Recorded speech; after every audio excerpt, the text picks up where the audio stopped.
Arif Muhammad akan kembalikan uang jual beli mobil Doni Salmanan. Ini alasannya.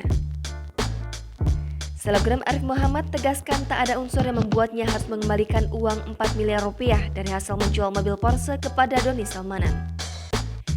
Arif menjelaskan tidak ada yang perlu dikembalikan karena transaksi antara dia dan Doni adalah akad jual beli. Sehingga seharusnya mobil Porsche itu yang disita oleh kepolisian, bukan mengembalikan uangnya. Kemudian Arif memberikan contoh mudah untuk memperjelas keterangannya. Diberitakan sebelumnya, Doni diketahui membeli mobil Porsche 911 Carrera S milik Arif Muhammad sebagai kado untuk istrinya Dinan Fajrina.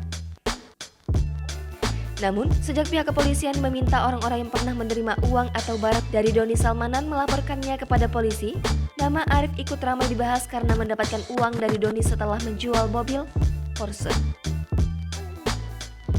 Di antara banyak selebriti yang pernah menerima uang dari Doni seperti Reza Arab yang disawar hingga 1 miliar rupiah saat live streaming game.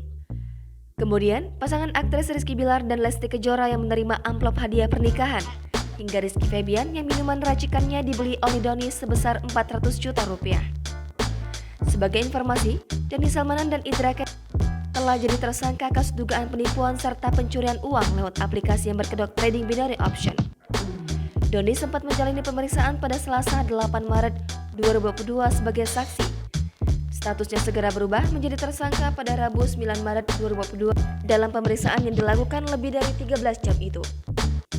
Di hari itu juga, polisi menahan Doni Salmanan di rumah tahanan Bareskrim Polri. Terhadap Doni Salmanan, penyidik menerapkan pasal berlapis yakni Informasi Teknologi dan Elektronik atau ITE, Kitab Undang-Undang Hukum Pidana KUHP, dan Tindak Pidana Pencucian Uang atau TPPU. Rincian pasalnya sebagai berikut: Pasal 45 ayat 1 junto Pasal 28 ayat 1 Undang-Undang Nomor 19 Tahun 2016 tentang perubahan atas Undang-Undang Nomor 11 Tahun 2008 tentang ITE dengan ancaman hukuman 6 tahun penjara. Pasal 378 KUHP tentang penipuan dengan ancaman 4 tahun penjara, dan Pasal 3 Undang-Undang Nomor 8 Tahun 2010 tentang pencegahan dan pemberantasan tindak pidana pencucian uang dengan ancaman 20 tahun penjara. Jangan lupa subscribe, share, komen, dan like ya!